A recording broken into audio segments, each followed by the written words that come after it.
SSC base, তোমরা কি খুব চিন্তায় আছো? চিন্তা তো একটু থাকতেই হবে, পরীক্ষা এসে গেল, এখনো বই শেষ হলো না।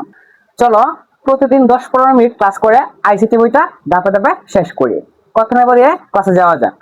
আজকে আমরা দেখবো সংখ্যা পদ্ধতি রূপান্তর, অর্থাৎ হেক্সাডেসিমাল থেকে দশমিক রূপান্তর।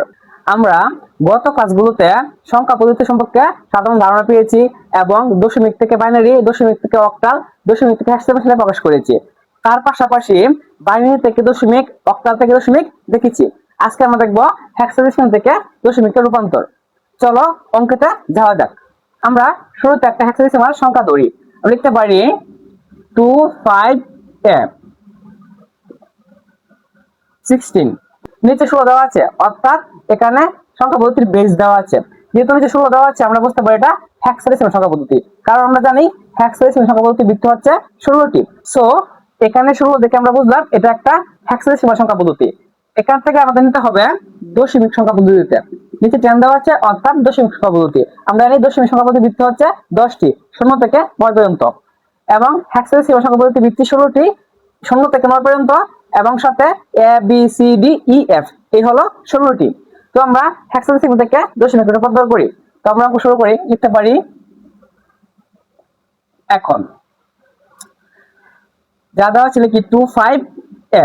যেহেতু আমরা জানি হেক্সাডেসিমাল সংখ্যা পদ্ধতি বৃত্তি হচ্ছে 16টি, 0 থেকে 9 পর্যন্ত হয় 10টি, বাকি হলো A B C D E F. তো এগুলোর মান কি?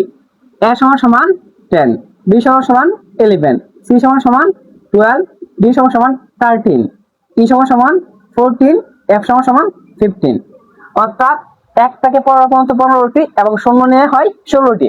সো হেক্সাডেসিমাল থেকে দশমিকে রূপান্তর করার জন্য হেক্সাডেসিমাল ভিত্তি দিয়ে এই সংখ্যাটিকে গুণ করতে হবে, এবং এক সংখ্যা থেকে অন্য সংখ্যা যাওয়ার সময় অবশ্যই প্লাস চিহ্ন ব্যবহার করতে হবে। যেমন 2 × 16, 2 এর পর আছে 5, আমরা লিখতে পারি প্লাস 5 × 16। আবার 5 এর পর দেওয়া আছে, লিখলাম আবার প্লাস। এর মান কত? এর মান দিলাম কত? 10। তো এর মান লিখে আমরা লিখব কি 10 × 16। এখন আমাদের কাজ হলো যতগুলো আমরা বৃত্তি গুণ করেছি, বৃত্তির উপরে 0 1 2 3 4 উল্টো পাশ থেকে দিয়ে দেব। তো 0 1 2।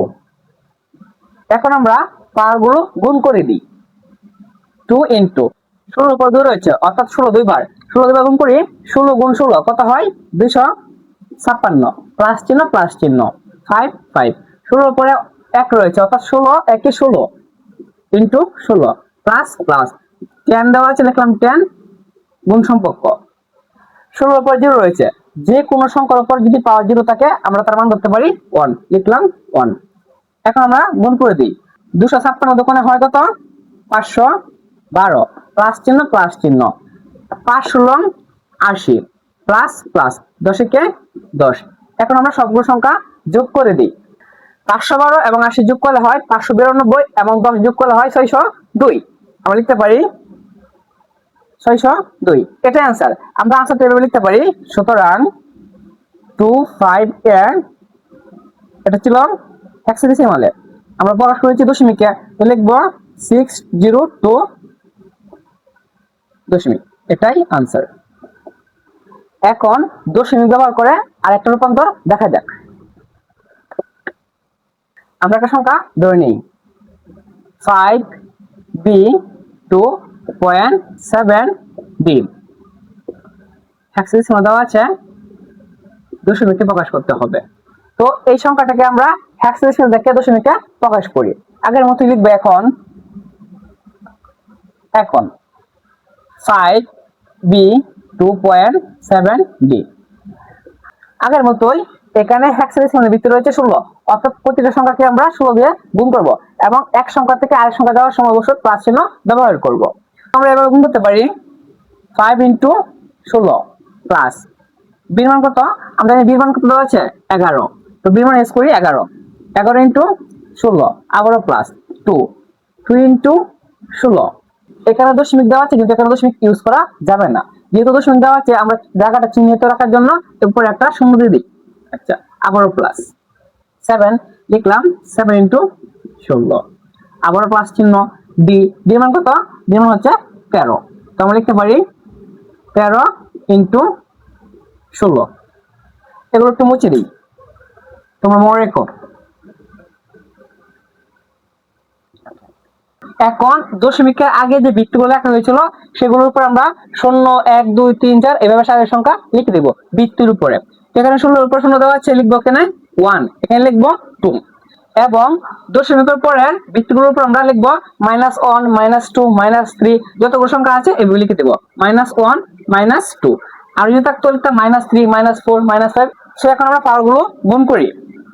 5 ইন্টু 16 উপরে 2 রয়েছে, অর্থাৎ 16 দুইবার, 16 গুণ 16 কত হয় 256 প্লাস প্লাস 11 দেওয়া আছে, লিখলাম 11 ইন্টু 16 উপরে 1 রয়েছে, অর্থাৎ 16 একবার, 16 কে 16 প্লাস প্লাস 16 উপরে 0 রয়েছে, অর্থাৎ 16 উপরে যদি 0 থাকে মান কত হয় 1, তাহলে 2 ইন্টু 1 প্লাস চিহ্ন 7 দেওয়া আছে, সেটা লিখলাম ইন্টু সম্পর্ক কিন্তু দিলাম। এখানে দেওয়া আছে 16 ইনভার্স 1, অর্থাৎ এই ইনভার্স অথবা মাইনাসের জন্য আমরা লিখতে পারি 1/16 উপরে 1 রয়েছে, অর্থাৎ 16 কে 16 প্লাস প্লাস 13 রয়েছে, লিখলাম 13 ইন্টু 16 উপরে ইনভার্স 2 রয়েছে, অর্থাৎ আমরা লিখতে পারি এই মাইনাসের জন্য লিখতে পারি কি 1/16 উপরে 2, অর্থাৎ 16 দুইবার গুণ করতে হবে, 16 গুণ 16 কত হয় 256। এখন আমরা গুণ করে দিই, 256 কে 5 দ্বারা গুণ করতে হবে, গুণ করলে কত হয় 5 গুণ 256 1280, 1280 প্লাস চিহ্ন 11 গুণ 16, 11 গুণ 16 মান দ্বারা 176 প্লাস চিহ্ন লেখে 2 প্লাস প্লাস, এখানে 7 এর সাথে 1/16 গুণ সম্পর্ক, তো আমরা গুণ করে দিই, 7 একে 7, নিচে রয়েছে 16 প্লাস প্লাস 13 কে 13, নিচে রয়েছে 256। এখন আমরা স্বাভাবিক সংখ্যাগুলো যোগ করে দিই, 1280 যোগ 176, 176 যোগ 2 যোগ 2 কত হচ্ছে 1458, প্লাস চিহ্ন দিলাম প্লাস চিহ্ন। এখন 7 রয়েছে উপরে এবং 16 রয়েছে নিচে, আমরা এটা ভাগ করে দিই। আগে লিখব 7 ভাগ 16 মান হয়েছে 0.4375 প্লাস চিহ্ন। এখন এটাকে আমরা ভাগ করে দিই, আগে লিখবো যদি উপরে 13 দেওয়া আছে লিখবো 13 ভাগ 256,